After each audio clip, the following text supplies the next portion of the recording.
lagi ada telur biawak yang menetas. Sering kita jumpai, Varanus salvator. Itu yang seperti apa Varanus salvator itu? Varanus salvator itu yang biasa kita jumpai di... Enggak, aku ngelus aja berani.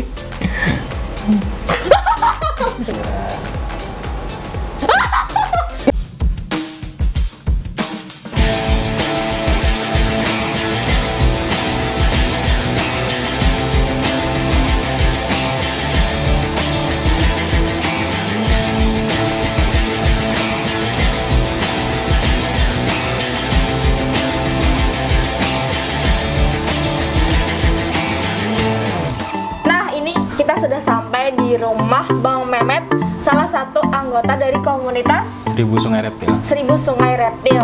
Katanya di sini lagi ada telur biawak yang menetas. Iya, ada 5 butir untuk kloter ini, tapi yang udah keluar ada 3 dan yang belum di-cutting ada 2 ini. Mau tahu dong kenapa sih harus di-cutting? Kenapa nggak nunggu mereka keluar sendiri kayak yang 3 ini? Biasanya itu memang harusnya nunggu keluar sendiri dulu untuk lebih maksimal. Pas keluarnya dia memang hidup gitu. Cuma kalau memang udah ada satu yang keluar sendiri atau 2, ya makanya kita coba cutting biar tahu gitu kalau di cutting memang bener hidup atau memang bisa mati gitu. Ini nih telur biawak, telurnya seperti apa? Ini telur biawak air yang pada umumnya sering kita jumpai, Varanus salvator. Itu yang seperti apa Varanus salvator itu? Varanus salvator itu yang biasa kita jumpai di sungai-sungai gitu, yang pas kita jalan ada kelihatan berjemur, atau yang masuk-masuk ke rumah warga gitu. Oh, ini jenis Varanus? Pokoknya yang paling sering kita jumpai, yang paling biasa lah pokoknya. Ngomong-ngomong, nemu di mana? Kok bisa ada telur-telur biawak ini? Kalau ini sebenarnya beli telurnya, beli di pengepul gitu, biasanya ngantar telur biawak, tetasin sendiri. Yang dari alam kita tetasin sendiri. Belinya tuh berarti banyak duitnya gitu? Lebih agak murah sih, cuma perjuangannya yang lama, sampai 7 bulan baru menetas dianya. Lama banget ya?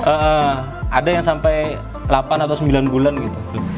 Kenapa bisa selama itu? Mungkin memang dari alamnya kayak gitu, entah karena pembentukannya yang agak lama di dalam proses dia perkembangan di dalam telur, mungkin sih kayak gitu. Tapi ini bukan satwa dilindungi ya? Bukan sih, kalau ini kan banyak banget gitu kita jumpai, jadi aman, nggak ada status dilindungi ataupun apa. Ya. Telur-telur ini satu indukan? Beda-beda indukan. Kalau ini sama-sama salvator, tapi indukannya beda-beda gitu, ditemuinnya beda-beda. Nah, ini yang mau kita cutting yang mana? Yang mau kita cutting yang ini, yang tinggal 2 ini. Yang tinggal 2 ini? Kalau ini belum masanya, ini masih agak lama lah. Sekarang kalau mau proses cutting, apa aja yang perlu disiapkan? Paling umum itu cutter atau silet, gunting juga bisa, tapi paling gampang itu cutter atau silet. Terus untuk sterilisasi biasanya pakai korek, dibakar terus dicelupin air. Itu. Udah itu aja? Iya, itu aja. Udah ya. Nah Bang, umumnya biawak ini menetas berapa butir? Bertelurnya? Iya, 4 sih paling sedikit biasanya. Paling banyak itu 25 butir lebih, ada yang sampai 30 butir. Selama merawat dia sampai menetas itu gimana? Merawat si telur ini sampai yang menetas? Pasti sih suhu harus stabil ya, suhu stabil, terus medianya juga harus kering, jangan sampai Ini lembab banget gitu. Kalau ini pakai perlit, ini dicampur sama permi kulit. Nah itu nggak boleh yang lembab banget gitu, nggak boleh. Suhunya berapa kira-kira? Kalau biasanya yang normal, kalau mau cepat itu di 31 derajat. Kalau misal di bawah itu ya kemungkinan agak lama. Kalau misalkan nggak ada media ini, bisa diganti sama yang lain? Boleh.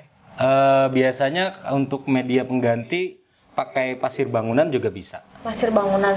Pasir bangunan atau batu-batu kerikil gitu disusun bisa. Ada bedanya nggak? Kalau beda sih mungkin tiap media beda-beda penyerapan suhu ya kayaknya.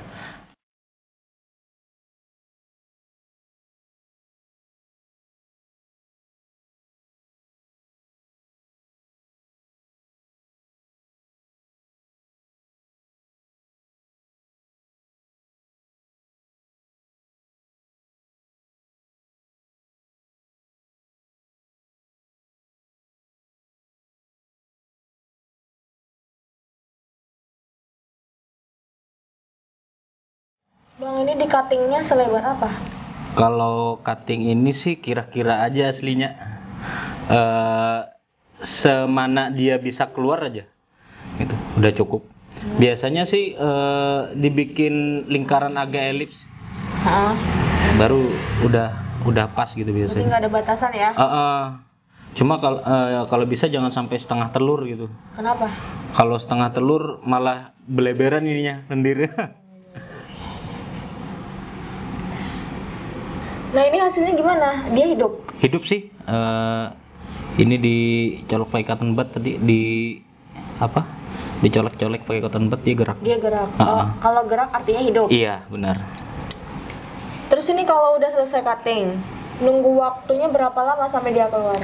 Kalau aku sih yang sebelum-sebelumnya setelah cutting kan belum mau keluar sendiri tuh, aku gerak-gerakin sendiri sampai dia muncul kepalanya sendiri gitu. Terus nggak lama diamin aja, sebentar aja keluar.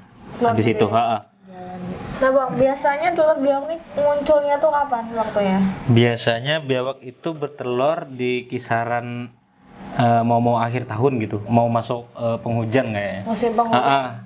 Nah guys, jadi kata Bang Mehmet, kalau mau ngecek dia itu hidup atau enggak, ini harus disentuh-sentuh pakai cotton bud ya? Iya, cotton bud. Nah ini aku sentuh-sentuh, dia tuh memang gerak, artinya dia tuh hidup. Nah ini sambil Bang Mehmet mengeluarkan si biawak dari cangkang, ini aku udah megang salah satu telur biawak yang sudah berhasil di cutting. Nah ini bentuknya di dalam kayak begini.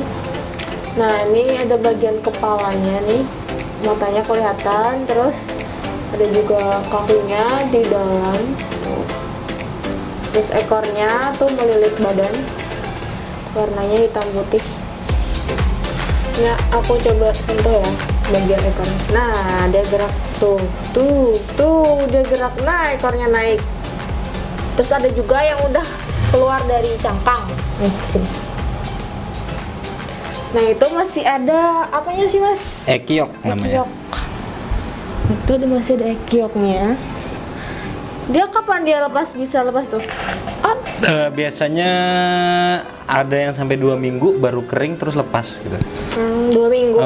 Itu buat dia nyerap makanan. Ya. Enggak. Aku ngelus aja berani. Ngelus. Entar, tapi kamu jangan deket-deket aku. Ambil lagi.